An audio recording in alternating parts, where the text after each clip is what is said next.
We have the winners of today's first semifinal round game. The Bowling Green Purples. On the podium we have Coach D.G. Sherrill, student athletes Zion Harmon, Kyron Jones, Terry Taylor. Coach, comments? Wow, can't say enough positive about our opponent we just played. You know, watching them play up here the last two games and scouting reports on them and all, we knew how good they were, but you know, that's the first time in the postseason that we've had to, you know, finish a game like that and make a play there late. And Scott High School is a phenomenal they have a phenomenal basketball team, and their kids, a lot of fight in them, very resilient. You know, we stretched it out there a few times. They just kept coming back and delivering body blow after body blow to us. And you know, I told some guys on the bench, sometimes you'd rather be lucky than good. This was a great time to be lucky because, you know, they could have very easily won this basketball game. They're a fine club. Questions? We talked yesterday about the Dunbar being up 17 and losing that game. What are you guys thinking down the stretch when they take the lead and, you know, 13-point lead? Well, when Coach Sherrill called the timeout, he went over there and he just told us to stay calm and keep our composure. We've been in this position before, and we just can't hang our head down whenever we lose the lead. We just got to keep fighting and just keep going. And that's what we did.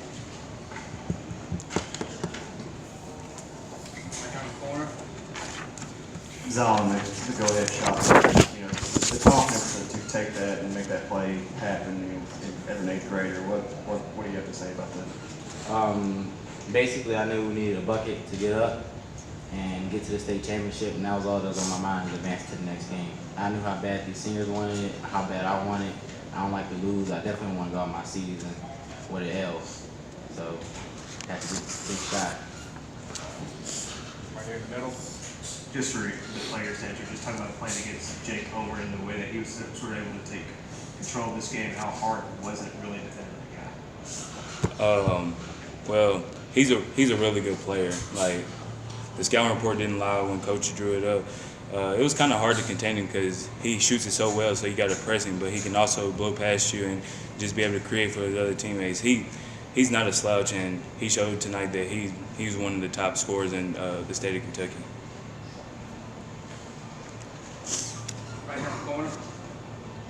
Terry, you're kind of start of the game, those back-to-back buckets off rebounds, off missed free throws. Kind of talk about how that propels you today and score decided throughout the game. It kind of just goes back to practice, and whenever we go 4-on-4 and we just play, and we just crash the glass and just go hard. And that coach always stresses that we gotta just keep fighting on the boards and just keep going, and that's what we were able to do. Kyron and Terry, both of you, you're back in the state finals. You know, 2 years ago, I know there was a lot of emotion on the sideline after that game.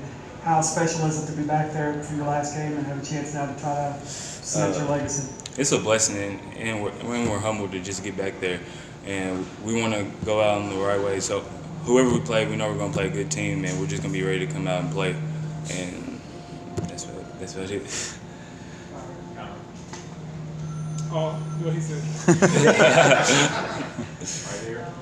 Coach, only 9 turnovers against their helter-skelter defense. That's something they thrive on. That's what Fromeyer talks about, is deflections and scoring on transition. Just talk about how you guys handled that today.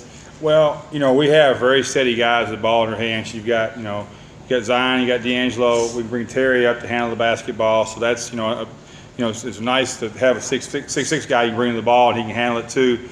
You know, it's just they're just coming at you in waves. And they play so hard, you know, and so to handle the pressure, what we took a couple quick shots in transition, and that was they didn't count as turnovers, but as a coach looking at the turnover, because they forced us into quick ones. Shots we probably didn't want to take. We didn't get reversals. The basket shrunk on us a little bit because, you know, they were scoring. And we talk about it all the time, a team that's this good offensive, they're going to keep scoring, so you have to keep scoring. You have to keep scoring. And we didn't get to the free throw line enough tonight. We did, you know, we needed to shoot more free throws. I thought we settled for jumpers a little too much, you know, and contested jumpers. And, you know, they get it. They just rip it in attack. And you see why they won their region. They are an aggressive basketball team. And they're not, it's aggressive in a good way. It's not crazy or chaotic. I mean, when they beat you, they go to score. And their guys have great movement. You got guys in open windows to take good Sunday shot threes.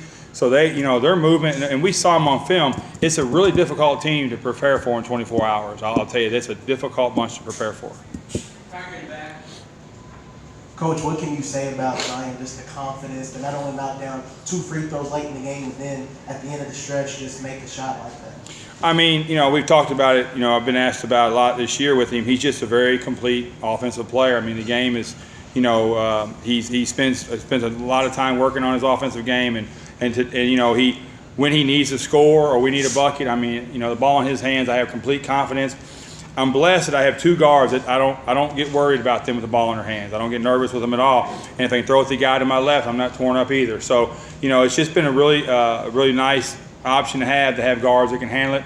He took that, you know, I knew when he came off the bouncer, I knew he was going to shoot it. I knew he was going to score. I've coached him enough now. He got a look in his eye like I'm going to score the ball.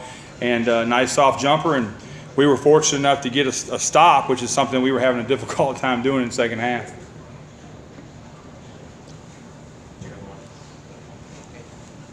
Right here. We're going to do 3 more final questions. Here, and in the back. That's it. DG, you see, you know, Jake Omer doing what he's done this whole tournament, running up the lane there with 3 seconds to go.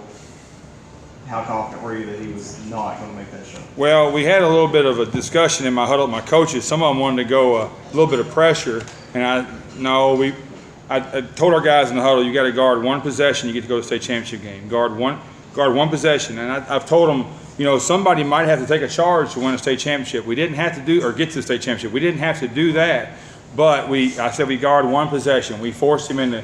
I think that he maybe mistimed the time on the clock because he shot it a little sooner than I thought he would, and we just got lucky enough with the bounce the right way for us. You know, when it left his hands, I'm thinking, well, heck, you know, what are we gonna do now? And so, you know, it's just it was the kid's just a flat-out player. And then, you know, you hear about him and you look on the stat sheets and, you know, all year long see this kid that's scoring all these points. You see him up live, he's a whole lot more impressive. He's a load. Right here in the middle. You mentioned about, you know, it was the first time that you had to fight this postseason. You know, you've been, a lot of the season, maybe that Greenwood game in overtime was maybe the last time. Just what did you learn from your team tonight, and how much does that help going into the state championship game? Or good that you get that game where you have to fight now going into it? It's been a while since you've had to. Well, you know, we fought, but we fought for 3 quarters. We've been in great closing quarters. You know, up here we've had 2 strong games. We closed very strong against Grays and Scott County to win those games. Tonight, Scott wasn't letting us close. I mean, they were overmatching us, outscoring us. They were being the more aggressive basketball team. And so for us to go through that, I told the guys a minute ago in the locker room, I said, go home tonight when we're back in the rooms and you're laying in your bed and your ice baths, whatever, relaxing, pull up the last 5 NCAA champions. And I'll promise you about all of them, there's an overtime game in there, there's a 2-point win, there's a game in there where they had to claw and scratch to get a win out. Every team does that. So hopefully this was ours. And you know, and it was hard fought. It was memorable, and to be a part of that game, it was something that you look back on and say, wow, that was something else. But our guys walked off the floor, and I could hear all the comments about how good their opponent was, and I'm proud of them for that because you just can't say enough good things about that basketball team. Final question in the back. Terry, it seemed as the game got closer and further on that a lot of the other fans were really pulling for Scott. Did you guys notice that? And even if you did that motivate you or affect your team in any way? Yeah, we did notice that, but we don't let it affect us. We're used to having people against us, and we do use this motivation because the more people against us, the harder we're going to play and just prove everybody wrong.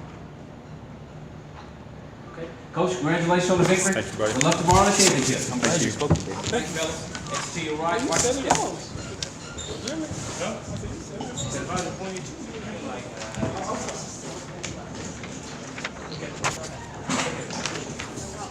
Excuse me.